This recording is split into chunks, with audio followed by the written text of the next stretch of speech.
ഇന്നലെ ഞായറാഴ്ച ആയതുകൊണ്ട് നമ്മൾ വിചാരിച്ചൊന്ന് പറശ്ശിനി പോയിട്ട് വരാമെന്ന്.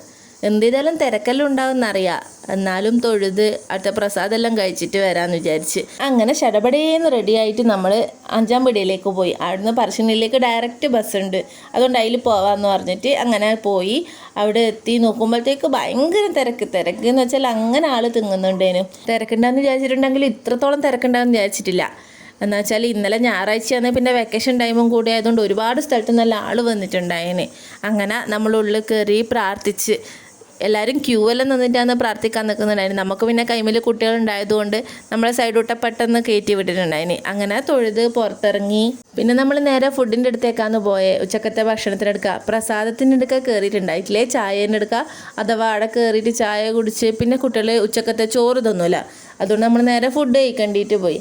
അവിടെയാണെങ്കിൽ ഭയങ്കര ക്യൂ ആയിരുന്നു. താഴത്തെ ക്യൂ കണ്ടിട്ട് വിചാരിച്ചു ഇപ്പോൾ ഒന്നും അങ്ങ് മുകളിലെത്തൂലെന്ന്. പക്ഷേ ജസ്റ്റ് അതൊന്ന് പാസ് ചെയ്യാനേ ഉണ്ടായിട്ടുള്ളൂ. അപ്പോഴത്തേക്ക് മുകളിലെത്തിയാലും പിന്നെ പെട്ടെന്ന് ക്യൂ നീങ്ങുന്നുണ്ടായിരുന്നു.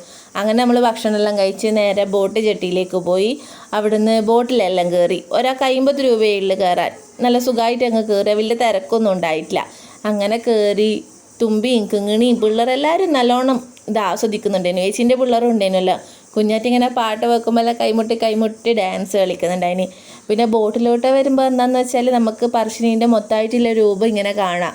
നമുക്കിപ്പം പുഴേൻ്റെ മുന്നിലായതുകൊണ്ട് മുന്നത്തെ ഭാഗം അങ്ങനെ കാണാൻ പറ്റില്ലല്ലോ. അപ്പോൾ ബോട്ടിലിരുന്നിട്ട് നോക്കുമ്പോൾ നമുക്ക് പറശ്ശിനി മൊത്തമായിട്ട് അങ്ങ് കാണാൻ പറ്റും മുൻഭാഗം. അങ്ങനെ ബോട്ട് ചെട്ടിയിൽ നിന്ന് ഇറങ്ങി. അപ്പോഴത്തേക്ക് ഭയങ്കര ദാഹം ഉണ്ടായിരുന്നു. നമ്മൾ അവിടെ നിന്നൊരു ലൈമെല്ലാം കുടിച്ചിട്ടാണ് പിന്നെ പറശ്ശിനിയിലേക്ക് വന്നത്. അവിടെ എത്തി. പിന്നെ നമ്മൾ ചെന്നാൽ പിന്നെ വൈകുന്നേരം ആയല്ലോ. വൈകുന്നേരം എന്ന് വെച്ചാൽ കുറച്ച് ലേറ്റ് ആയിട്ടുണ്ടായിരുന്നു, 3 മണിയെല്ലാം ആയിട്ടുണ്ടായിരുന്നു. നമ്മൾ ചായ എല്ലാം കുടിച്ച് അവിടുത്തെ പ്രസാദമെല്ലാം കഴിച്ച് അവിടുന്ന് അങ്ങ് പുറപ്പെട്ട്. എന്തായാലും ഇറങ്ങിയതല്ലേ, പിന്നെ പോയിട്ട് വലിയ തിരക്കൊന്നുമില്ല. അതുകൊണ്ട് ചെന്നാൽ പിന്നെ ഒന്ന് സ്നേക്ക് പാർക്കിലും കൂടി പോയിട്ടില്ല. അവിടുന്ന് കുറച്ച് മൃഗങ്ങളെല്ലാം കാണുമ്പോൾ പിള്ളേർക്ക് നല്ല സന്തോഷമായിരിക്കും അല്ലേ. അതുകൊണ്ട് നമ്മൾ നേരെ അവിടുന്ന് ഓട്ടോ പിടിച്ച് നേരെ സ്നേക്ക് പാർക്കിലേക്ക് വിട്ട്. സ്നേക്ക് പാർക്കിൽ ഓരോന്ന് കാണുമ്പോൾ പിള്ളേർക്ക് ഭയങ്കര അത്ഭുതേനും. പറശ്ശിനിയിലേക്ക് വന്ന ഒരുവിധ ആളെല്ലാം സ്നേക്ക് പാർക്കിലേക്കും വരുന്നതുകൊണ്ട് അവിടെ നല്ല തിരക്കുണ്ടായിന്. എന്നാലും ഒരു തിക്കും തിരക്കൊന്നും ഉണ്ടായിട്ടില്ല. നല്ല സുഖമായിട്ട് നമുക്കെല്ലാം കാണാൻ പറ്റിയിട്ടുണ്ടായിരുന്നു. ആടുന്ന ഓരോ മൃഗങ്ങളെയും പക്ഷികളെയും അങ്ങനെ എല്ലാത്തിനെയും കാണുമ്പോൾ പിള്ളേർക്ക് ഭയങ്കര സന്തോഷമായിരുന്നു. അതാ നോക്കുന്നുണ്ട് ഓരോന്നിനെ ചൂണ്ടിക്കാണിച്ചിട്ട് തുള്ളി കളിക്കുന്നതിനും. പണ്ട് അവിടെ മുള്ളൻപന്നിയെല്ലാം ഉണ്ടായിട്ടുണ്ടേനും. കുറച്ച് മുന്നേ നമ്മൾ പോയതെല്ലാം. ഇപ്പം അത് ഇല്ലാഞ്ഞിട്ടാണോ അല്ല നമ്മൾ കാണാൻ മിസ്സായി പോയതാണോ ഒന്നും അറിയില്ല. ഈ പ്രാവശ്യം നമ്മൾ കണ്ടിട്ടുണ്ടായിട്ടില്ല. പക്ഷേ ഒരുവിധം മൃഗങ്ങളെല്ലാം ഉണ്ടായിട്ടുണ്ടായിരുന്നു. മൃഗങ്ങളും പക്ഷികളും എല്ലാം. കുരങ്ങൻ, മയിൽ, കുറേ തരം മീനുകൾ, പിന്നെ കുറേ തരം പക്ഷികൾ, പരുന്ത്, അങ്ങനെ എന്താ പറയുക, ഒന്നുണ്ടായിരുന്നു കന്യാസ്ത്രീ കൊക്ക് എന്നെല്ലാം പറഞ്ഞിട്ട്. അതിനെ കാണുമ്പോൾ പിന്നെ ഏകദേശം അവരെ ഡ്രസ്സിങ് പോലെ ഉണ്ടായിരുന്നു. അതിൻ്റെ കളർ കണ്ടിട്ട് അതുകൊണ്ടാണ് തോന്നുന്നു അതിനെ കന്യാസ്ത്രീ കൊക്ക് എന്ന് പറയുന്നുണ്ടായിന്. അങ്ങനെ എന്താ പറയുക, ഒരുപാട് പക്ഷികളും മൃഗങ്ങളും എല്ലാം ഉണ്ടായിരുന്നു അവിടെ. പിന്നെ എടുത്തു പറയേണ്ടത് എന്താ വെച്ചാൽ അവിടെ ഒരുപാട് തരം പാമ്പുകളുണ്ടായിന്. ചെറിയ പാമ്പ് തൊട്ട് അങ്ങനെ ഒരുപാട് മൂർക്കൻ, രാജവെമ്പാല, പെരുമ്പാമ്പ്, അങ്ങനെ ഒരുപാട് പാമ്പുകളെല്ലാം ഉണ്ടായിന്. കുട്ടികൾക്ക് അന്നും കഴിഞ്ഞെല്ലാം കാണുമ്പോൾ ഭയങ്കര അതിശയനും. നമ്മളിപ്പോൾ കാട്ടിലോട്ടെല്ലാം ചെറിയ പാമ്പെല്ലാം എഴിഞ്ഞു പോകുമ്പോൾ നോക്കുന്നല്ലേ ഉള്ളൂ. അതിങ്ങനെ ഇത്ര അടുത്തോട്ടെല്ലാം എഴിഞ്ഞു പോകുന്ന പോലെയെല്ലാം കാണുമ്പം അതൊരു അതിശയം തന്നെയായിരിക്കും അല്ലേ. പിന്നെ അവിടെ കുറേ മുതലകളെല്ലാം ഉണ്ടായിനി. കുറച്ചെണ്ണം വെള്ളത്തിലും കുറേ എണ്ണം പുറത്ത് ഇങ്ങനെ കിടക്കുന്നുണ്ടായിനി. അപ്പം പുറത്ത് ഇങ്ങനെ വായും തുറന്ന് അനങ്ങാണ്ട് കിടക്കുന്ന കണ്ടിട്ട് ഇങ്ങനെ വിചാരിച്ചു അതിനൊന്നും ജീവനില്ലാന്ന്. പിന്നെ അതിങ്ങനെ കണ്ണും പൂട്ടും തുറക്കും എല്ലാം ചെയ്യുന്ന കണ്ടേരും ഒക്കെ മനസ്സിലായി ഇതിനെല്ലാം ജീവനുണ്ടെന്ന്. അങ്ങനെ കുറേ നടന്നതിൻ്റെ ക്ഷീണം മാറ്റേണ്ടിട്ട് നമ്മളിങ്ങനെ ഒരു സ്ഥലത്തിങ്ങി ഇരുന്ന് പിന്നെ ഒരുവിധം കാഴ്ചകളെല്ലാം കണ്ടിട്ട് നമ്മൾ അവിടെ നിന്ന് നേരെ തിരിച്ച് പുറത്തിറങ്ങി.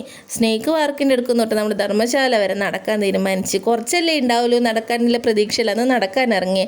പിന്നെ നടന്നു തുടങ്ങിയിട്ട് നോക്കുമ്പോൾ നടന്നിട്ട് എത്തുന്നുണ്ടായിട്ടില്ല. അങ്ങനെ എങ്ങനെയല്ലോ നമ്മളെ ധർമ്മശാലക്കേക്ക് എത്തി. അവിടെ നിന്നൊരു ലൈമെല്ലാം കുടിച്ചിട്ട് പിന്നെ തിരിച്ച് വീട്ടിലേക്ക് വിട്ട്. അങ്ങനെ ധർമ്മശാലക്കേക്ക് എത്തി. ധർമ്മശാലക്ക് തിരിച്ച് ബസ്സിന് നമ്മൾ വീട്ടിലും എത്തി. എന്നാൽ ഇന്നലത്തെ ദിവസം നല്ല അടിപൊളിയായിട്ടുണ്ടായിന്. ഞായറാഴ്ച ദിവസം മുഴുവനായിട്ട് അങ്ങ് തീർന്നു കിട്ടി.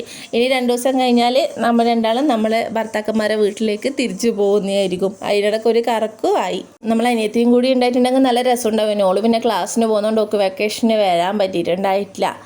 ഓളും കൂടി ഉണ്ടായിട്ടില്ലെങ്കിൽ നല്ല ട്രിപ്പ് നല്ല അടിപൊളിയാവുകയും ചീയൂട്ടനും കൂടി ഉണ്ടെങ്കിൽ പറയണ്ടല്ലോ, കുരുത്തക്കേടിൻ്റെ പൊടി പൂരായിരിക്കും. അപ്പെങ്കിലല്ലേ നമ്മളിങ്ങനെ ഒന്നിച്ചു കൂടും. അന്നേരം ഇങ്ങനെ പുറത്തെല്ലാം പോകുമ്പോൾ പിള്ളേർക്കും ഭയങ്കര സന്തോഷമായിരിക്കും, പോകുന്ന നമുക്കും ഭയങ്കര സന്തോഷമായിരിക്കും. ഇനിയിലെ വെക്കേഷൻ ഇങ്ങനെ വന്നാൽ നമ്മൾ മാത്രമായിട്ട് ഇനിയും ഇങ്ങനെ പോകാമെന്ന് വിചാരിക്കുന്നത്. അപ്പോൾ അത്രയല്ലേ ഇന്നത്തെ വീഡിയോ. അപ്പോൾ വീഡിയോ ഇഷ്ടപ്പെട്ടാൽ ലൈക്ക് ചെയ്യണം, ചാനൽ സബ്സ്ക്രൈബും ചെയ്യണേ. ബൈ.